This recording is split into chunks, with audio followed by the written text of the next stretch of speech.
Welcome back to the US-250 podcast.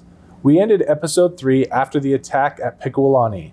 Because of the attack, Lieutenant Governor Dinwiddie sent a young George Washington on a mission to demand that Captain Legardot Saint-Pierre surrender the French Fort Le Boeuf, now Waterford, Pennsylvania. Saint-Pierre started his career in the French colonial regular troops as a teenager and rose through the ranks to the level of captain. He spoke many Native American languages and advised the colonies on Native American affairs. He was usually stationed at faraway forts and was constantly praised for his outstanding actions and intelligence. At some point, he lost an eye, and we really wish we knew that story. In 1753, the French colonial military built 2 forts to assert their claim over the Ohio River Valley. These forts were named Fort Presque Isle, now Erie, Pennsylvania, and Fort Le Boeuf, now Waterford, Pennsylvania. That fall, Saint-Pierre became a commander at Fort Le Boeuf.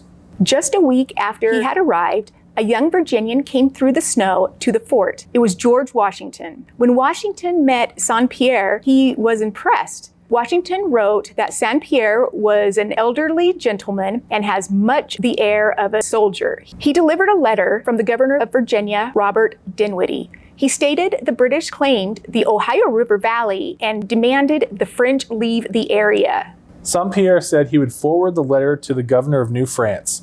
He also wrote a reply for Washington to convey back to Dinwiddie. It included his polite but firm reply, quote, "As to the summons you send me to retire, I do not think myself obliged to obey." A few days later, Washington left for his long journey back. A side note, Washington's 3-month journey back was quite the adventure. Check out the National Park Service link below for a story about Washington's journey. It's written in comic form, and it is for all ages.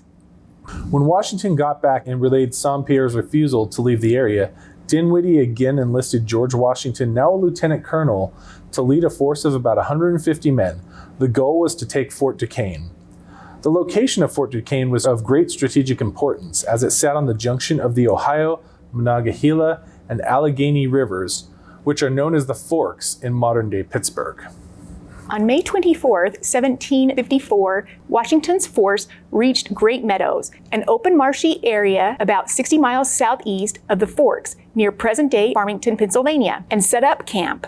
3 days later, Native Americans from the Iroquois tribe informed Washington that some 50 French soldiers and other Native Americans were camped in a hidden ravine only 15 miles away. Convinced that the French intended to attack, Washington decided to strike first.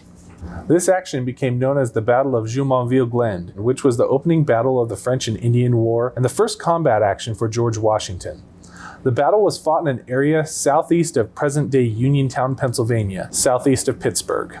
During a rainy night on May 27, 1754, Washington led a raiding party of 40 Virginians and Native American allies to the French's location.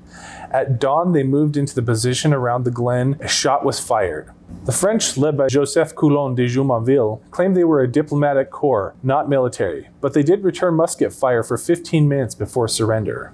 Details of what happened next have long been debated, but the end result was that Jumonville, during his captivity and interrogation, was suddenly tomahawked to death by Washington's ally, Mingo chief Tanacherison. According to legend, the chief then washed his hands in Jumonville's brains.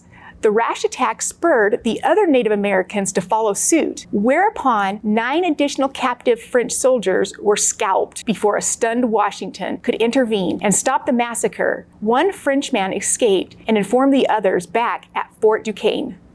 After the Battle of Jumonville Glen, knowing a counterattack by the French was now only a matter of time, Washington fortified his camp at the Great Meadows and awaited the rest of his volunteer regiment.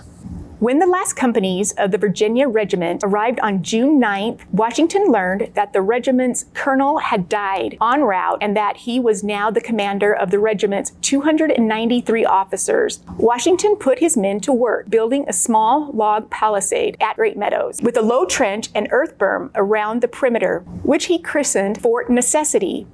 We find this name ironic considering how badly it flooded due to its poor location and how little it helped Washington in the upcoming battle.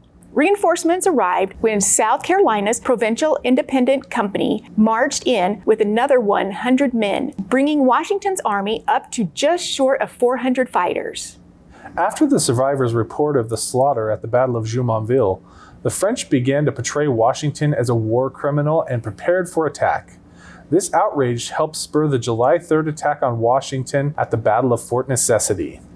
In heavy rain, a force of some 800 French and Native Americans appeared, commanded by Jumonville's half-brother Louis Coulon de Villiers. Jumonville was the commander who was suddenly slaughtered by Washington's ally during the Battle of Jumonville Glen. Washington formed his men in ranks to fight outside the fort, but this was not what the French or Native Americans intended to do. Instead, they surrounded the fort and opened fire from the woods. 4 hours later, Washington's trench was flooded and exposed to a volley of gunfire. His already low supply of powder was wet, and many of his men were dead or wounded. At dusk, the French commander called a truce and offered terms. Washington, with no hope of reinforcement, signed the surrender, written in French, not realizing that it was also a confession to having assassinated Louis's half-brother at the Battle of Jumonville Glen. The two battles in the woods solidified both the French and British commitment to the war. At dawn on July 4th, 1754, a defeated Washington and his surviving men marched out of the fort, which the French then torched. Washington and his surviving men returned to Virginia. Embarrassed by the surrender, but still proud of his actions, Washington later said, "I have heard the bullets whistle, and believe me, there is something charming in the sound." The Battle of Fort Necessity, also called the Battle of the Great Meadows, was the only battle George Washington ever surrendered. On the French side, 3 died and 17 were wounded. The British side ended up with 31 dead and 70 wounded. Washington was blamed for the loss of Fort Necessity and resigned. He will later return as a volunteer under British authority. And that's where we will be ending today's episode. This month's movie recommendation is The Pathfinder, which was released in 1996 and is rated PG-13. It follows the adventures of a mid-18th century British scout through the wilderness on a mission to sneak into a French fortress. We would also like to recommend the youth book, The Lost Kingdom by Matthew J. Kirby. This book is a fantasy adventure about a father and son who explore the pre-war American wilderness for the fabled lost kingdom of Welsh Prince Madoc. Thank you guys for watching. We'll see you next time.